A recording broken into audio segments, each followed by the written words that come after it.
اللہ سب سے بڑا ہے، اللہ سب سے بڑا ہے، اللہ سب سے بڑا ہے، اللہ سب سے بڑا ہے۔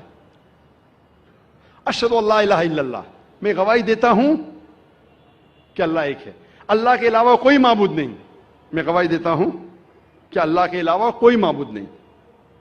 اشہد ان محمد رسول اللہ، میں گواہی دیتا ہوں کہ محمد صلی اللہ علیہ وسلم اللہ سبحانہ وتعالی کے رسول ہے، میں گواہی دیتا ہوں کہ محمد صلی اللہ علیہ وسلم اللہ کے رسول ہے۔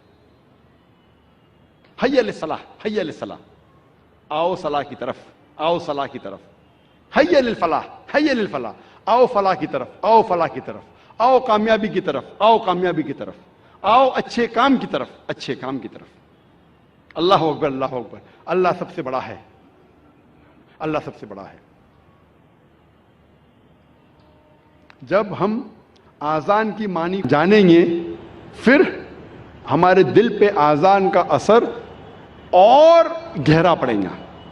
صرف عربی نہیں جاننے کے باوجود پڑھتا ہے الحمدللہ ثم الحمدللہ، لیکن اگر اس کی معنی جانے تو انشاءاللہ یہ اور گہرا اثر کرے گا آپ کے دل پر اور آپ کے دماغ پر۔